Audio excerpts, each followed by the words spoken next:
Hoje vamos estudar a lição de número 12, né? E o nosso título é A Loucura da Idolatria. Nós hoje vamos estudar o capítulo 10, mas o capítulo 10 ele é dividido em dois temas: a loucura da idolatria, do 1 até o 18, e do 19 até o 25, a reação do profeta. Então hoje nós vamos ler dois textos separados.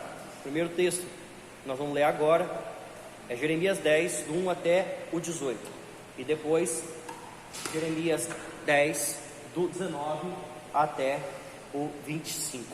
Amém? Vamos lá. Versículo 1 diz assim: ouvi a palavra que o Senhor vos fala, a vós outros, ó casa de Israel. Assim diz o Senhor. Bom, basicamente, Jeremias, do 1 até o versículo 16, Jeremias 10, do 1 até o 16, pode passar aí. Pode passar. Do 1 até o 16, é uma acusação severa contra a idolatria, envolvendo um contraste tríplice. Primeiro ponto: o culto pagão atribuía grande importância ao sol, à lua e às estrelas. Lá no versículo 2, ele fala assim: porque os costumes dos povos, assim diz o Senhor, não aprendais o caminho dos gentios, nem vos espanteis com os sinais dos céus, porque com eles os gentios se atemorizam.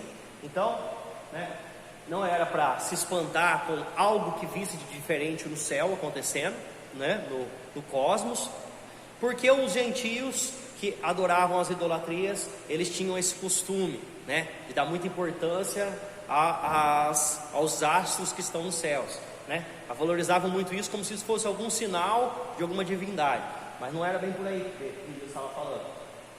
O segundo, embora Deus tenha feito os céus, ele fala isso. O segundo, os ídolos feitos pelos homens precisam ser escorados. No versículo 4, ele usa até de uma certa ironia ou sarcasmo para poder falar como que é a fabricação de um Deus pagão.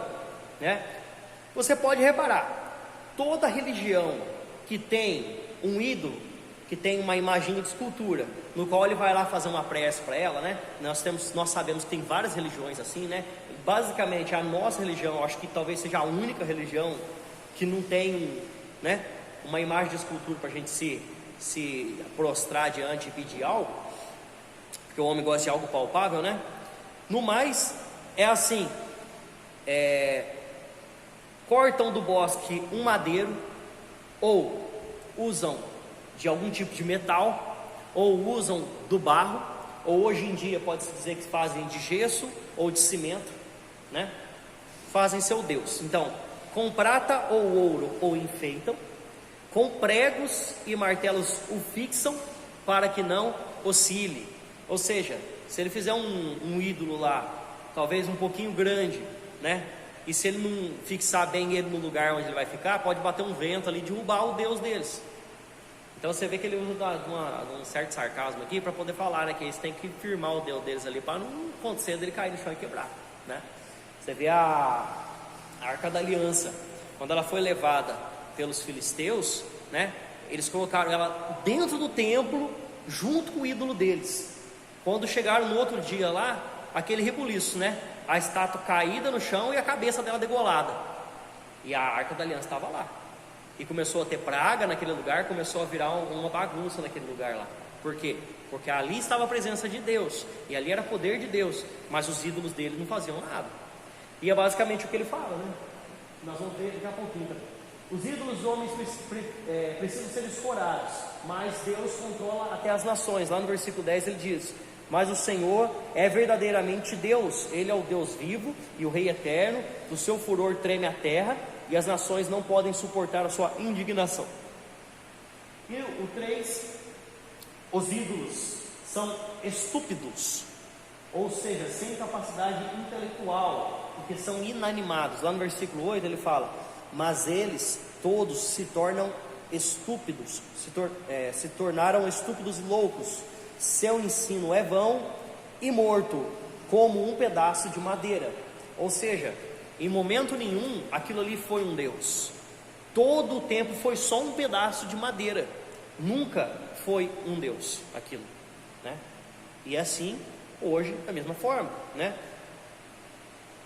Enquanto Deus vivo planejou e criou todas as coisas. No versículo 12 até o 13 ele fala, né? O Senhor fez a terra, o seu poder, estabeleceu o mundo com sua sabedoria, com sua inteligência estendeu os céus, fazendo ele rimombar o trovão. Logo há tumulto de águas no céu, sobem os vapores das extremidades da terra. Ele cria os relâmpagos, a chuva, os seus depósitos fazem cair o vento. Então, fazem sair o vento. Então aqui ele fala que tudo que existe, que nós vemos de tão extraordinário na terra, é obra da criação da mão de Deus, né? É obra e criação da mão de Deus. Por exemplo, eles falavam que aquele Deus que Deus não sei o que, ficava muito poderoso, mas quem fazia a estátua dele era o nome. Exatamente. É claro que o diabo podia usar aquela estátua lá e fazer algum poder para ele lá, através daquela estátua, mas quem fez o Deus dele foi ele mesmo. Não foi o próprio Deus dele que surgiu ali, ou o Ra veio ali fisicamente e se tornou aquilo lá, né? Eles faziam a estátua e adoravam a estátua. Mas você vê, em algum momento do Egito, alguém teve uma ideia de que existia um Deus e ele mesmo criou esse Deus, Então. né? Basicamente, é isso. Não, e depois eles adoravam foi também, né? O faraó. Eles falavam que o faraó era o Deus. O faraó era o Deus da terra, o Deus Sol, é o Deus que mandava, né? Tanto que quando Moisés chegou para diante dele lá, você pode ver na Bíblia, fala, eu sou a luz, eu sou não sei o que mais, eu sou o Deus, eu sou o rei do Egito, eu sou tudo que eu quero ser, eu sou aqui na terra. E vocês não são nada, vocês são escravos. E falavam para Moisés. E era abusado. Né? Era abusado. É abusado, cara. Muito abusado. Só que até Deus entrar, né? Só que Deus entrou, né? Ele provou o abuso de acontecer. Aqui no versículo 2, quando ele fala, né, os sinais dos céus, provavelmente ele está falando de acontecimentos extraordinários, né, como eclipse solar, né, eclipse lunar, cometas ou conjunção de planetas, né? Conjunção de planetas é quando, por exemplo, a Lua faz conjunção com Marte, que está próximo, né? Às vezes passa um na frente do outro, ela fica mais avermelhada, né? Ou quando um outro planeta está próximo da Lua ou do Sol, é muito difícil porque o Sol, como ele ilumina muito grandemente aqui, você não vai conseguir enxergar outro planeta, né? Mas é à noite que consegue ver isso. Então, eles viam os sinais dos céus, né? E ficavam espantados. Aqui, provavelmente, são esses sinais que hoje nós temos um maior conhecimento, né? Porque nós temos lunetas, temos telescópio, tem, né, satélites e tudo mais lá no céu para poder a gente ver o que tem lá, né? Mas na época eles não tinham. Então, era um motivo para os deuses pagãos, né? Para as pessoas que tinham essa idolatria, fazer o reboliço deles. Não era para cair nessa bobagem que era tudo conversa fiada, né? Pode passar. Aí eu vou continuando aqui. Bom, o versículo 4 nós já vimos, né? No versículo 5 ele fala: os ídolos são como um espantalho em pepinal, não pode falar, necessita de quem os leve, porquanto não podem andar. Não tenhas receio deles, pois não podem fazer mal, e não está neles o fazer bem. Então, é algo inanimado e não tem poder, né? Não pode fazer mal, também não pode fazer o bem. Não precisa ter medo desse tipo de coisa, né? Porque com certeza, né, eles falavam assim: ó, meu Deus vai acabar com a sua terra, vai acabar com a sua nação, não sei o que, né, e tudo mais. Mas assim como, né, Misael, Ananias e Azarias estavam lá diante de Nabucodonosor, né, e juntamente com Daniel também, e nada lhes aconteceu mesmo dentro da fornalha, né? Você vê que o poder de Deus está acima até mesmo das coisas físicas, quanto mais de uma idolatria que é inexistente o seu Deus, né? E ele fala, é como um espantalho num pepinal, é simplesmente tá ali só para poder fazer presença, porque não tem vida, não tem poder, não anda, se você não pegar aquele espantalho, não pôr ele num lugar, ele não vai ficar lá, né? Se você não fixar ele vai cair. E assim é a idolatria desse povo, né? Ninguém é semelhante a ti, ó Deus, ó grande Senhor, porque és grande e grande é o poder do teu nome. Quem te não temeria a ti, ó Rei das nações? Pois que a ti é devido, porquanto entre todos os sábios das nações e em todo o seu reino, ninguém há semelhante a ti. Aí do versículos 7 até o 8, né? Mas eles todos se tornaram estúpidos e loucos, seu ensino é vão e morto como um pedaço de madeira. A gente tinha comentado, ao contrário dos deuses pagãos, o Deus verdadeiro é o Rei de todas as nações. Pode passar? Alguém abre lá em Isaías 2,16 e Daniel 10:5.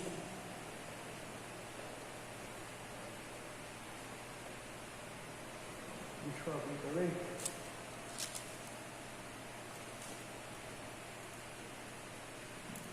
Quem achou aí Isaías pode ler.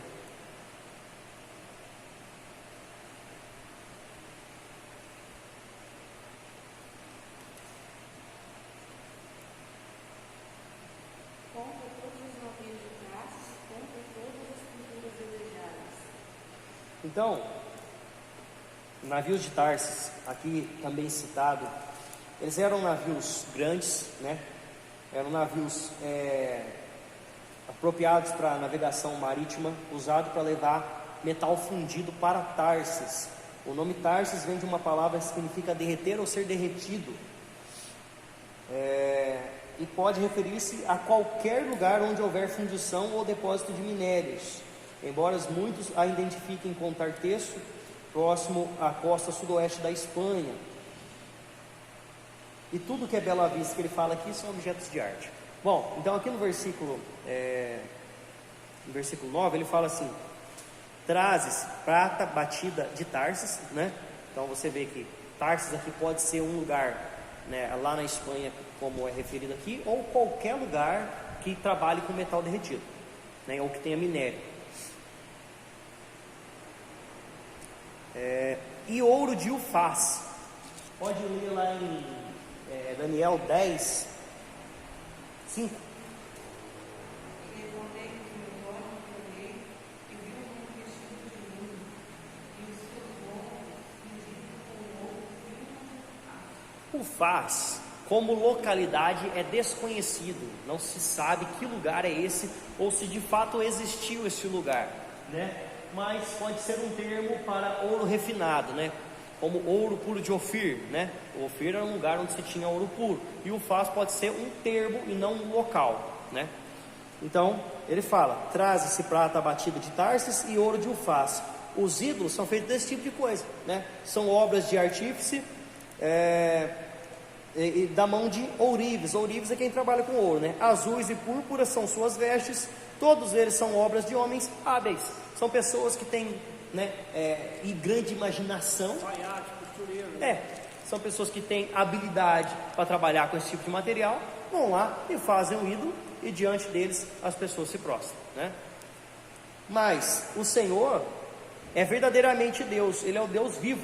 Então ele fala o que a diferença de um objeto inanimado para o nosso Deus. Aí o versículo 11, um detalhe, ele diz assim: assim lhes direis, os deuses que não fizeram os céus e a terra desaparecerão da terra e de debaixo destes céus. Esse aqui é o único versículo que Jeremias escreveu que está em aramaico. Então esse é o único versículo que ele escreveu que está nesse idioma aqui. Eu nunca cheguei a pesquisar em que idioma que foi que ele escreveu a carta dele aqui. Depois eu vou ver mais a fundo, mas esse aqui é o único versículo que foi escrito em aramaico. Provavelmente ele deve ter escrito em outro idioma aqui, ou babilônio, ou algum idioma da época que era mais usado. Pode passar?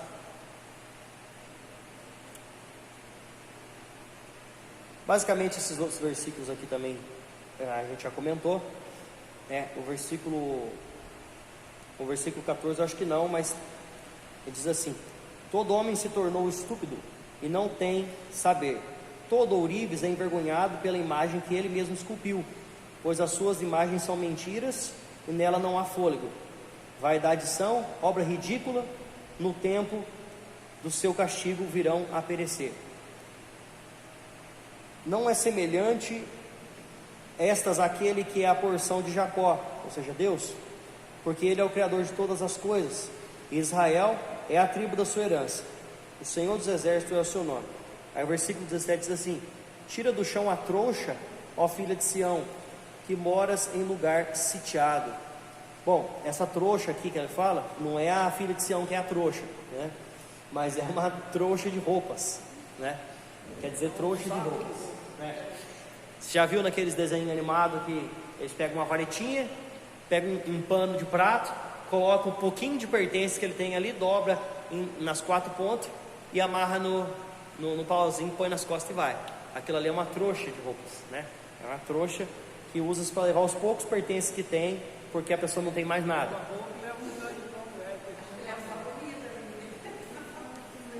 Comida ou pão, alguma coisa assim. É isso. É os poucos pertences que tem. Porque é até usado esse termo por causa disso mesmo. Porque moras em lugar sitiado. Lugar sitiado é um lugar que está cercado pelo inimigo, né? Então, os poucos pertences que pudessem ajuntar para a longa e difícil jornada até o exílio. Ou seja, eles ainda tinham que caminhar até ser preso lá na Babilônia. Olha que situação mais terrível. Você vê toda a sua terra destruída, você ainda tem que caminhar pelo deserto para chegar lá na Babilônia e ser escravo na Babilônia, e ser, né, lá escravizado por 70 anos na Babilônia. Ainda tinha essa ainda, né? Porque assim diz o Senhor: eis que dessa vez arrojarei para fora os moradores da terra e os angustiarei para que venham a sentir. Então, dessa vez, né, o povo não ia escapar, porque chegaria a Babilônia. Será que é diferente de hoje, o pensamento de povo e o povo de hoje? De Israel? Eles sabiam quem era Deus e desobedeciam. E hoje, as pessoas, principalmente os católicos, também sabem. Todos sabem quem é Deus e o que ele pediu, o que ele determinou. E eles obedecem? Nem os crentes estão obedecendo mais. Não obedecem. Então, por quê? Porque Deus não está permitindo escravidão para o povo, está permitindo escravidão, provação, né? Se Deus permitisse um arrojo, como era naquela época, talvez as pessoas entendessem, né? Mas não tem. Mas é fato que o retorno de Cristo é diferente do que acontecia nessa época aqui. Quando Jesus voltar, como que vai estar o povo que ele vai encontrar? Vai estar? Mas você vai nesses países que é comunista, os países que matam os cristãos, quem é cristão lá é cristão de verdade. Ah, sim. Aqui eles são crentes, lá são crentes de verdade. Eles falam assim: você quer matar, você quer tirar minha vida, quer tirar a vida da minha família, pode tirar, mas eu não vou deixar de servir esse Deus. É. Porque não tem aperto, gente. Não tem aqui não. Não tem aperto para nós. Aqui, na Europa, Europa, nos Estados né? Unidos, na Europa, não tem aperto. Tem. Esses países aí, eles têm essa perseguição porque a religião deles, né, é assim: ou você serve o meu Deus, ou você vai morrer por causa do meu Deus, né? Então, basicamente é isso, né? Na China tem 28 mil deuses, mas nenhum deles é Deus. Então você pode adorar qualquer um deles, mas você não pode adorar Jesus. O que é o Deus principal deles na China? Sabe que eu não sei? Na China? É Buda, não é? Não, Buda é japonês. E Não, é Buda. o Buda é um deus de Buda muitos países. Deus de uma determinada religião. É o budismo. Oriental, né? É, Da religião oriental. a China adora muito o dragão, né? Então, vamos ver um negócio aqui. Está escrito assim, ó: há muitos deuses na mitologia chinesa, mas essencialmente 3 deuses que deram início à civilização: Nu, Wa, Fu, Shi e Sheyong. Sheyong é o deus dragão, lá que eu tinha falado, né? Shennong. Nós assistia Dragon Ball. Nós assistia Dungeon and Dragons, nós sabe. Shennong. Malásia, por exemplo, ó, a Malásia, aquele Vietnã, Camboja, esses países ali, Malásia, Camboja, Vietnã e também o Japão, eles adoram mais o Buda. Aqui tem toda. É o Buda. Só que dentre eles tem muitos outros deuses, sabe? Mas o principal desse país, onde está passando um documentário mostrando, né, lá na Malásia, tudo que você vai ter que as estátuas de Buda, todo lugar. Então, é para você ver, ó, a China é um país muito rico culturalmente. Sua relação com a religião também é muito forte, pois recebe a influência de 3 principais vertentes: o taoísmo, o confucionismo e o budismo. Então, o budismo também faz parte da religião deles. Então, olha, é um povo mais confuso. Sabe o que é isso aí? É medo, é como aconteceu com Paulo, é medo de agradar um Deus e desagradar outro, porque acredita em tudo, mas não acredita em nada, sabe?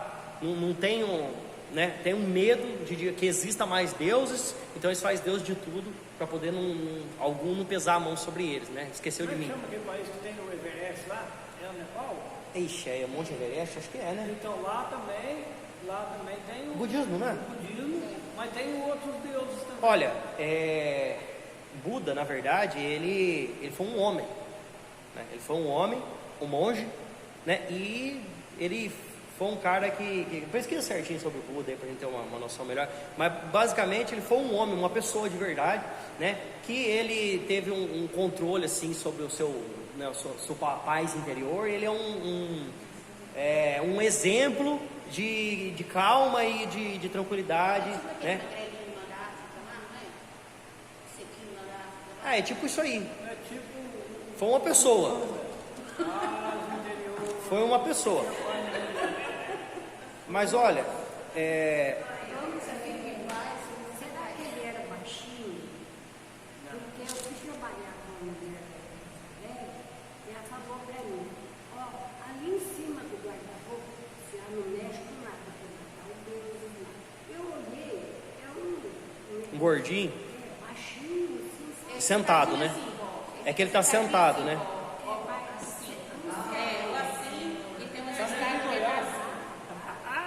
E se ela falar pra limpar? Basicamente, né?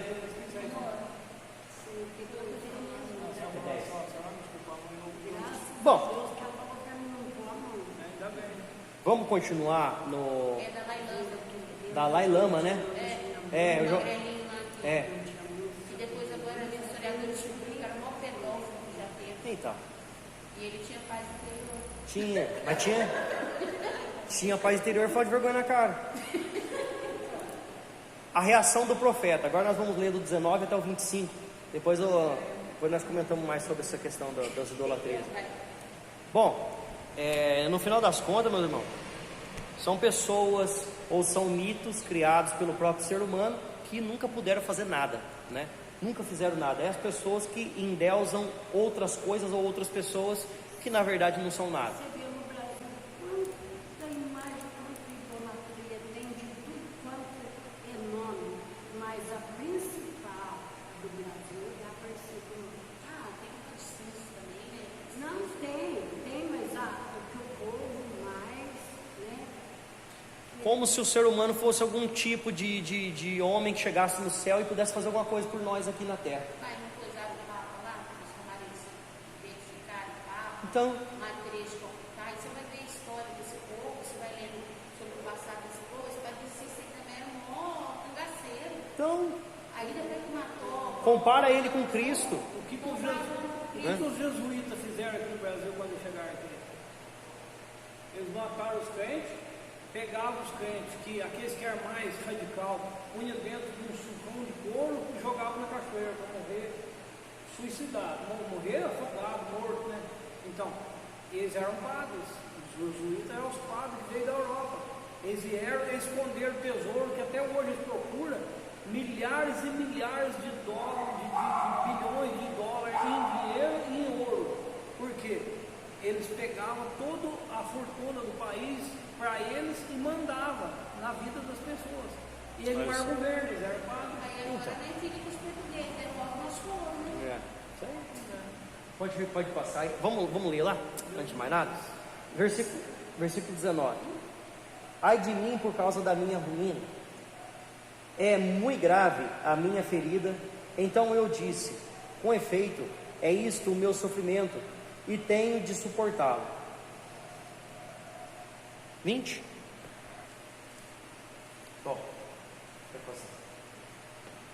19 até o 20, essa seção usa a linguagem dos nômades para descrever a desolação de Judá. Então aqui ele fala, né, Jeremias sentindo o sofrimento, né, que viria do castigo pela Babilônia. E ali ele fala no versículo 20, né, a minha tenda foi destruída, todas as suas cordas se romperam, os meus filhos se foram e já não existem, ninguém há que os levante a minha tenda e lhes erga as lonas. Isso aqui é o tipo de morada de um nômade, né, que vive no deserto, que vive de terra em terra, né, levando as suas trouxas, suas roupas e sua morada. Basicamente, pode passar? O versículo 21, né, Jeremias 2:8 e Jeremias 6:3.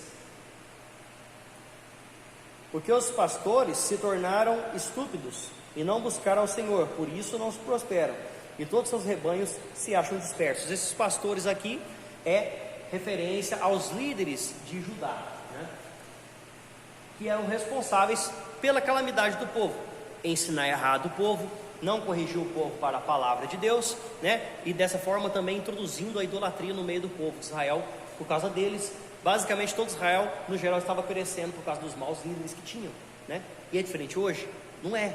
Muitas igrejas estão o quê? Ensinando o povo errado, né? Ensinando um evangelho falso, um evangelho que se compra com dinheiro, né? Ou um evangelho distorcido, que tem um monte de idolatria no meio, né? Ou uma palavra no geral distorcida, usada para o próprio benefício ou para agradar as pessoas. Isso faz com que o povo pereça e caia.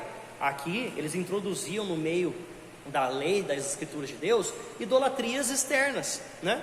E dessa forma o povo estava perecendo. O povo ignorante que não conhecia, também não tinha a boa vontade de saber o que era verdade, porque tinham profetas falando da repreensão de Deus, também não ouviam eles, e dessa forma todos iriam ser levados cativos.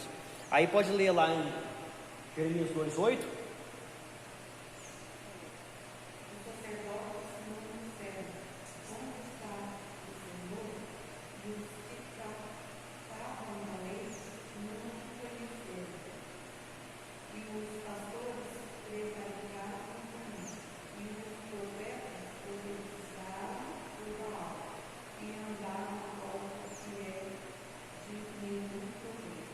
Isso, ó, basicamente era isso.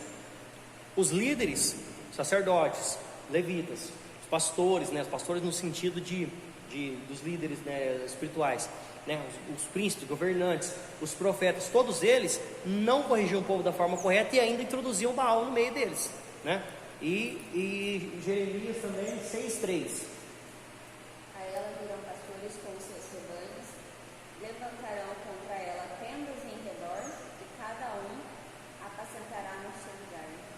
Então, basicamente aí é a questão da invasão, né? No lugar desses vão vir pastores de fora, que vão, né, conduzir eles como um rebanho e vai levar lá para a terra deles, né? Bom, e para continuar, pode passar? Do 22 até o 25, esse versículo descreve a iminência do cativeiro babilônico, né? Jeremias fala para Deus para que ele castigue ele, mas com justa medida, porque Jeremias vê que a ira de Deus sobre o povo era muito grande. Ele sabia que ele estava certo, Ele queria ser castigado no lugar do povo, mas num castigo meio suave. porque ele estava sabendo o que viria sobre o povo. Ele não foi levado para a Babilônia, né? Então, ele já era mais de idade quando aconteceu isso aqui. Ele não foi levado para a Babilônia, ele foi sequestrado por alguns judeus e foi levado para o Egito. Deixa eu perguntar, nesse tempo aí, quando ia cativo, ia todo mundo? Oh. Sobrava um? Sobrava. Quem o governo de lá queria deixar. Não, mas ali a terra ficou. Tipo assim, é uma nação ali, né, o povo, né? Aí tipo assim, quando Deus levava cativo o povo por desobediência, ia o povo todo, única. Depende. Não tinha um que se salvasse no Tinha. Vinha o exército, matava os soldados, e junto com os soldados ia criança, ia mulher, ia gado, fazia aquela guerra, né? Só que ali foi uma invasão, não foi uma guerra, foi uma invasão. Então eles entraram na cidade, né? Diferente de uma guerra que acontece do lado de fora, eles entraram na cidade, eles queimaram tudo. O que não morreu O que não morreu e não escapou, porque teve gente que escapou, como eu estou falando aqui, Jeremias, foi sequestrado e foi levado. Então ele escapou da invasão. E outras pessoas escaparam também, não foram muitos, né? E o que não escapou foi levado cativo para a Babilônia. Mas a terra não ficou ninguém. Porque ali, se você vê que a gente já estudou, e fala que ali virou terra morada de chacais, né? Virou a morada de animais silvestres e vegetação tomou lugar. Pessoa muito de idade, que não podia caminhar, ficava ali, outros passava fome depois, porque aí o governo pegava às vezes do mesmo país e punha como governador ali. Não foi isso aqui que aconteceu nessa invasão. Ele fazia o que o outro país mandava. Nessa invasão não, porque não ficou ninguém. Né? Tinha algumas invasões que levavam tudo. Agora da época de Jesus, era uma colonização lá. A Roma veio e tomou a Israel. Aí eles botaram um líder, né, romano entre eles e levantou também um líder judeu que era governado pelo romano, porque era no caso Herodes, para poder tomar conta do povo. Ele era judeu, Herodes era judeu. E ele ficava de líder do povo, só que eles eram colônia de Roma, né? Mas isso aí... A cabeça da gente, a mente da minha mente, quando eles não pensar o seguinte, é igual hoje em dia, né? A gente está pregando. Se fosse o caso de acontecer hoje em dia, muita gente acredita, muita gente segue que os pastores estão ensinando tudo, né? Aí eu perguntando assim, naquela época que Jeremias pregava, os profetas pegavam, ninguém... Tinha uma pessoa assim. E mesmo assim eles iam juntos. Via também. Porque eles não opunham, o governo. Na Babilônia foi. Foi Daniel, foi Sadraque, Exatamente. Eles estavam lá, dessa invasão Mas aqui. sabe por quê? O rei queria levar os sábios, os melhores do país. Por exemplo, os jovens mais sadios, mais inteligentes, quem sabia, conhecia a verdade do país e de outros países, falava outras línguas, é o primeiro. Então, essas crianças que foram levadas aí, né?